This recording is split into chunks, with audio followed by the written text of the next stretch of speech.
Unit 3-3.2, which is on graphs. Graph is a visual representation. In other words, it's a picture of a formula or of a function. A visual representation. The big thing about graphs, if we want a picture of the information, it has to be accurate. If your graph is not drawn to scale, if you are just not even using a ruler, just roughly drawing something, you are wasting everyone's time. It's not telling you anything. So it has to be accurate. Let's look at this equation. This is a function, right? For every number I choose for x, I will only get one value for y. But what's also true, I can choose any value for x, any real number, and each time there will be a y value. So if I took all these pairs, the x and the matching y, and I plotted them on the xy axis or on the Cartesian plane, which is what we call it, it will give me a visual representation of this function.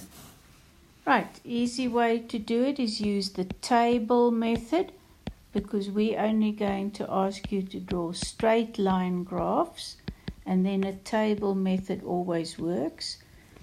By table method, I mean you draw a little table, you choose a number of x values, and you work out their matching y's. So I like to choose a number of negative x's, then include 0, and then a number of positive x's. Then to find the y's, I'm going to do one of them as an example. If I take this and I substitute the -2 in there, can you see that becomes 1 plus 6, which is 7. Then I put its matching y there. And you keep doing this with all of them. And there you have x's and their matching y's. Now, to draw it, you have to use a ruler. You cannot say, oh, I don't have a ruler. It is part of your tools that you need. You have to have a ruler. I can't use a ruler on the tablet, so I'm doing my best to draw a straight line.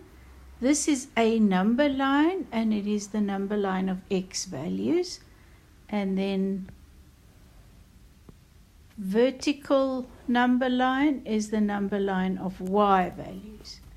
Then again, you use your ruler and you measure equal sizes here. Generally, if you measure 1 centimeter each, that is good. So again, do not guess. Measure properly. Then you can choose each step. Is it going to be 1 unit? Is it going to be 10 units? Whatever. I'm going to make the x-axis 1 unit each.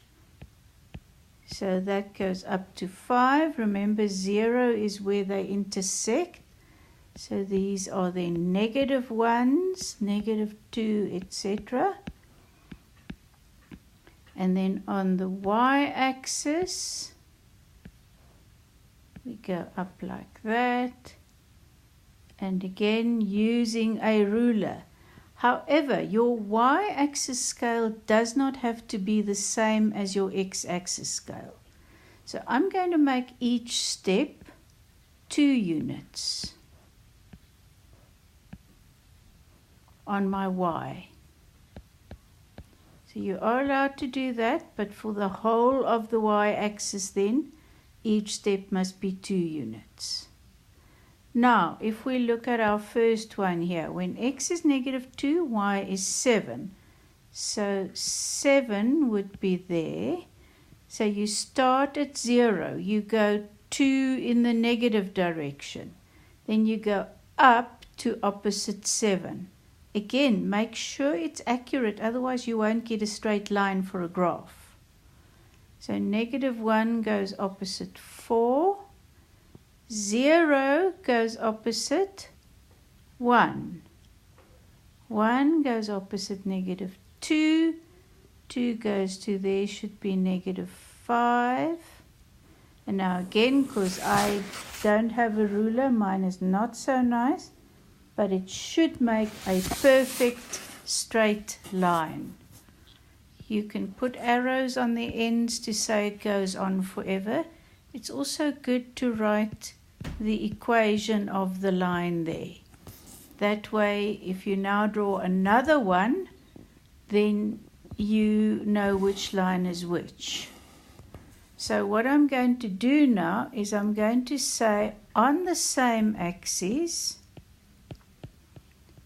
draw another line. Draw y equals 2x minus 4. So you do the same, you set up a table. I'm going to just go without the table. Our space is a little short. And I only used -1, 0, and 1. So -1 was opposite -6. 0 was -4.